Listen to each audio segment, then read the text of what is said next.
Hello and welcome to Gombe's transformative journey. I'm so pleased to have you join us today. We'll be starting off with a review of some of the major events during the past week in Gombe. After that, we're going to be having an interview with the Deputy Governor of Gombe, Dr. Manasseh Daniel Jatau, who will be sharing with us some of the challenges and achievements of the Inuwa administration in Gombe in the past 6 years and a few months. So sit back and relax as we take this transformative journey together. I am Landry Adeyemi.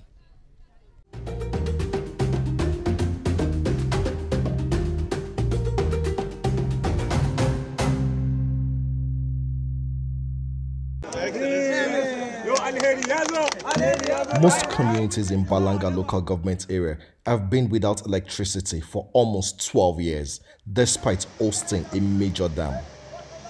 Searching for homegrown solutions, Gombe State government sought funding from development partners and the expertise of the United Nations Industrial Organization. The flag-off at the palace of the paramount ruler signifies the importance of the project to communities within the local government area. The launch of the 620 kVA small hydro power solar VB hybrid system at Balanga Dam, funded by the European Union, Rural Electrification Agency, Global Environment Facility, and implemented by the United Nations Industrialization Development Organization, is a very great thing.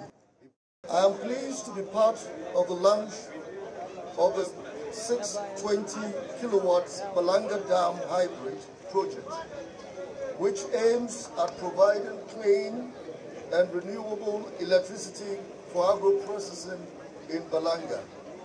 I'm grateful to our host, the Executive Governor of Gombe State, Alhaji Mohammed Inuwa Yahaya, for his admirable leadership and overwhelming support towards the actualization of this project. Our gratitude also goes to our donors, the European Union delegation in Nigeria, the Global Environment Facility, and the Rural Electrification Agency for their generous contribution, without which this vital project would not have been possible.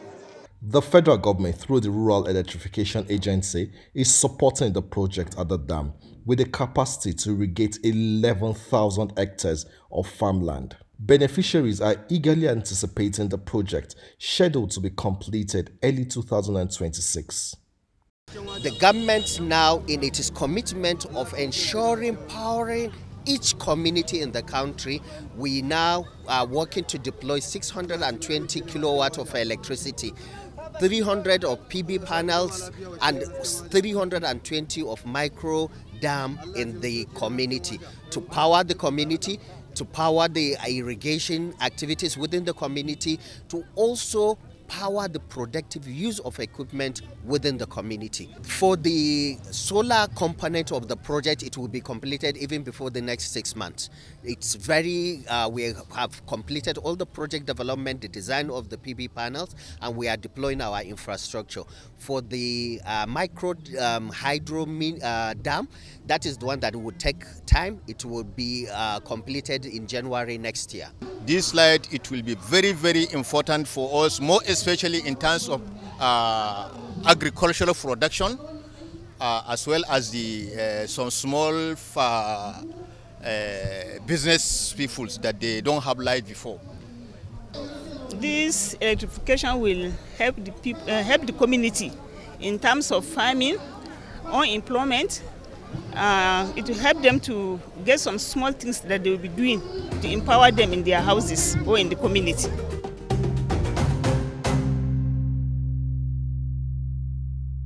Also during the week, the federal government and Gombe State government announced plans to establish the country's first specialized veterinary hospital. The facility is to be located in the newly established 184-hectare agro-livestock development zone on the outskirts of Gombe town.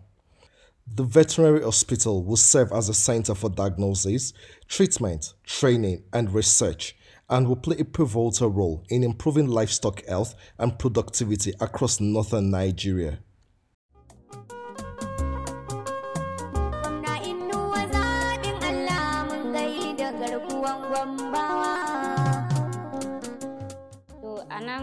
muna da badai mun samu ofis da bana aiki to mun samu rakama mun zo an ba mu kayan aiki to muna dan sakan kayan sanyi haka nan muna yin jakakkunan beach muna yin dinki har wannan carpet an zo an koya mana mun daina yin bara yanzu abinda nake bukata kawai yan uwana na waje masu yin bara barbara su yi kokari su zo ofis na su koyi aikin da muke yi mu ma gwamnatin da ta bamu aikin nan gaskiya ba abin da za mu ce mai sai dai mun gode mai amma na saboda haka ya ƙara mana ɗan wani abubuwan da za mu ƙara na ci gaba haka nan kayan aiki haka nan. Yan Gombe rayuwa ta yi daɗi.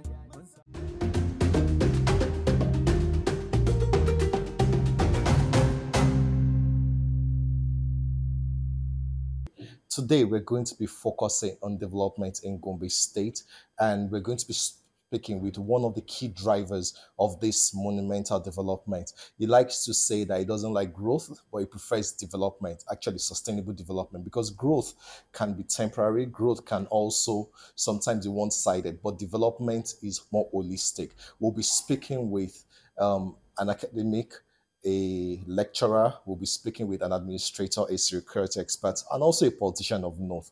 That's the Deputy Governor of Gombe State, His Excellency Manasseh Jatau, is here with us this morning. Good morning, Your Excellency, and thank you for Good morning and welcome to this office. It is always a pleasure speaking with you. I've had the privilege to speak with you several times, but every single time I learn something new, and you always have excellent things to share with us. Thank you very much for those kind words. I hope we will always have something new, something interesting, and something important to share with you at any point in time. But let's look at governance now, because the peace that we enjoy in Gombe is the foundation on which development is based. And like I said in my introduction, I've heard you several times that you say you don't really like growth. Talking about just growth, you like development because development is more sustainable, is more visible, and it has more impact. Can you talk about some of the developments that we've enjoyed in Gombe? Looking beyond, let's talk about the administration and governance in Gombe, the civil service reform, the reforms when it even comes to revenue generation, reforms generally when it comes to reform. The biometrics, a lot of things that have come up when it comes to reforms. Let's talk about governance and the reforms that the Inuwa administration, which you have been key to, has introduced in Gombe. Well, thank you very much. Thank God you have been here for some time, so you know what we met on ground. Whatever we met on ground, we tried as much as possible to improve on them. One, the educational sector was far there. I think we were about number 32 or even 34 from the rear in the performance of WASC and NECO. We have revived that tide. Some of the schools were really, well, like the Daily Times journalist said, that he went to a school where students were battling for bed space with bats. That is Dadinkowa. Yes. The only complaint is that he didn't go back to tell the world about the after. Because when you do such a thing, you should do after. If you appreciate that something was done. Then health, which is one of our basic institutions that we still believe we need them everywhere. We earlier had 114 primary health centers that work 24 hours. Now we are on the second phases. That is, for each and every ward, there will be 2 primary health care centers. So by the time you multiply that, that's about 228. That is what we 228. That's what we are trying to get. That is to take health nearer to the people, because we know that health is the basis of everything. We didn't just stop at that. We went back to see what are the basic things that the health people really need. What are the basics and that the man needs? And we discovered that malnutrition is a very serious problem, not only here, but almost the northern and even developing countries. So, thank God, by God's grace, our Honorable Commissioner for Education, Associate Professor Aisha, has developed a nutrition formula that even NADAC has approved. We are trying to escalate it. But all the same, we still went to UNICEF, who have also brought us some formulas. We have been going about giving people. giving children based on testing that we do. Because sometimes there's a tendency in the era of politics, everybody wants to get everything, not knowing whether it's useful or not. Yes or not. So I had to go about telling them that if we say your child is not qualified to take this thing, go back and thank your husband and praise yourself for doing a good work. Because we are giving people that we really discovered were malnourished. They were suffering from shunting. At the age of 2 years, a child is still like 6 months. So this was the one that we gave. But we have to explain to the people. And I think it has helped a lot. A lot of people are coming. And once we do your testing and you don't qualify, we congratulate you and go back, that you should go and continue what you are doing. But we didn't stop at that also. With all these facilities, with all these things, we need personnel. And therefore, we have the 440 staff that the Global Alliance for Vaccination and Immunization Group, the GAVI, employed for us for the first 3 years. Yes. With an assurance that we will take over. We have taken over fully, and we are now paying all 440 staff. Yes, it's 40 in each local government. Okay. And we pay them so that you don't have health facilities that is not manned. As we are doing that, we are still making sure, based on the lapses, the shortage of manpower in the health sector, our School of Nursing that we are about to complete will admit 600 students as against the about 100 that they used to admit. Because even the federal government is concerned about the death of medical personnel, and they have asked us to double the intake in our schools. So ours is beyond double, because from 100 we are going to admit about 600 students if they are to stay comfortably in about 4 people per room. So all these are things that we are trying to see that we produce the manpower. Before I allow you to leave this issue of School of Nursing, it's important to talk about where it was before and where it is now. Looking at the investment, the billions of naira that have been invested at the new School of Nursing, the bypass, and looking at where they were just beside specialist hospital here, before, it's a very small facility. But the level of investment, because I know that money is not easy to come by, and it has to take a level of prioritization. But what led to that? Because I know that the council must have sat down, you must have looked at it and decided to invest so much into nursing training. I don't know whether you know the history. By 1983, there was a School of Nursing here in Gombe. Okay. And since it didn't have a facility of its own, it was using part of the government secondary school Gombe. Okay. By chance, that time I was the custom officer in charge of Gombe. Okay. And my seniors in the secondary school, Mr. John Allah, Jonathan Jauro, and Nde, were the lecturers in the School of Nursing here in 1983, even before Gombe State was created. So they met me, they say, oh, they have been asked to teach a course here called sociology. And I say, well, that is my field. So I was a lecturer in the School of Nursing here on pro bono basis. 1983? Yes, 1983. On pro bono basis, I was the custom officer in charge of Gombe. So I found it easy to start lecturing. Then at the time, the School of Nursing was taken back to Bauchi. And when it came back, after the creation of the state, we still came back to the old place, which is the government secondary school Gombe. And so the place is inadequate. In fact, it is because we have seen that the space is not adequate, it's not befitting, that even when we were given approval to award BSc nursing, we said we would not award BSc nursing in a squatted place. By the time people come and see us offering BSc nursing in a place that we are squatting, they will not take us serious. And that is the main reason why we are going down there. And to the glory of God, we have investors that have also helped us. Like the roads we are constructing there is almost 2 billion. But the contractor said, this is my own corporate social responsibility to the state, because everybody knows the importance of health. So that is principally to tell you that we are moving there because we have seen the need. One, to increase the staff strength, and also to meet up with the expectation that we are supposed to award BSc nursing. We have all the teachers, but we saw that the place was not too conducive. And I can assure you that perhaps by possibly latest September, we should start operating from there. So these are some of the things that we did. Then furthermore on health, being politicians, we are conscious of the fact that we have 11 local governments, which were, as you call the first 11. And therefore, we have to group things together. We said, okay, can we have a specialist hospital in the north of Gombe, in the center of Gombe, and in the south? That one led us to renovating and upgrading the government hospital that is in Kaltungo. But you know, if you are as old as myself, that was a mission hospital in the 60s. It was a mission hospital in the 60s.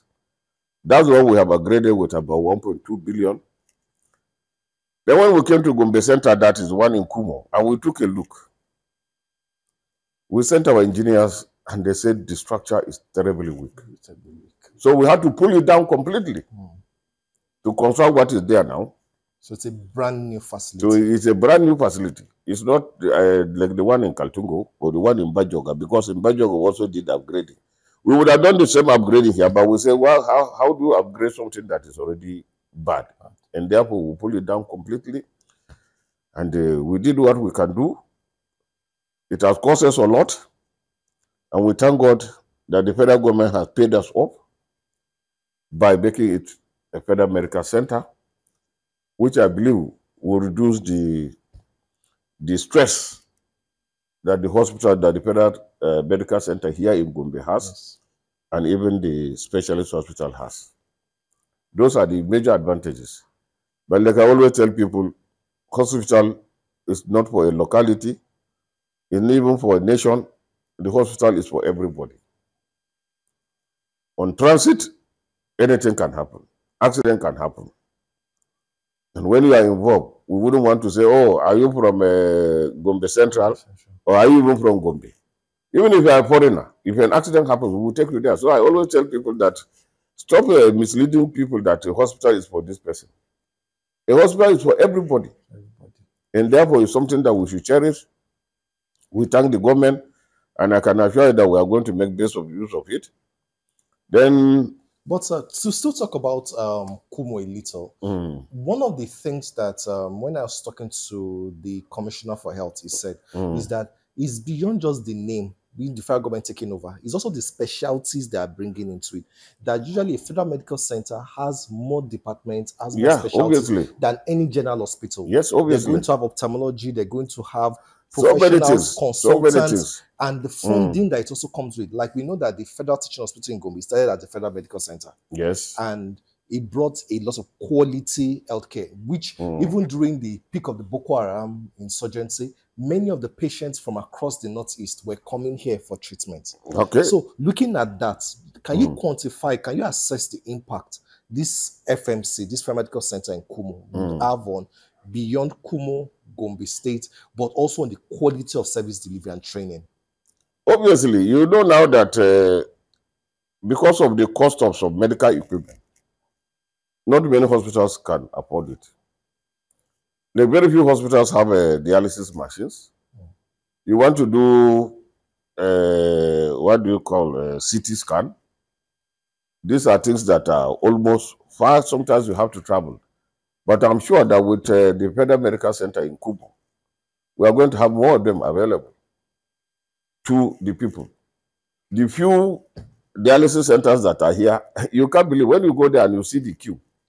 You will, but I'm sure that with more of the facilities here, we are going to have a reduced place. Then quite apart from that, the Lincoln University campus that we have in Kumo, which is also more based on medical practice and others. That's where they want to specialize in. They will have a teaching hospital very near them. So you can see that the benefits are just beyond just being a federal medical center. A federal medical center should go beyond a specialist hospital by way of departments like you have said. Yes. Progress. Let's just talk about progress in the area of security, sir. Recently, about 50 vehicles, petrol vehicles, were shared to security agencies in Gombe. Yes. We saw the security summit, we saw, and we can see some of those vehicles on the road now, patrols in different locations. And also, Operation Atara has also been active. I saw the show of force that they did during the Eid al-Fitr celebration. So let's talk about the progress that we've made in security. It seems like Gombe has still been able to maintain a level of, though it's a struggle because insecurity is pervasive everywhere. But Gombe still seems to have made progress in that area. Throughout our 6 years, we have not had a conflict here between the security agencies. Because these are common practices that I hear security agencies all bearing the name Nigerian police, Nigerian customs, Nigerian army, and yet sometimes they go into physical combat. It's for me, it's appalling.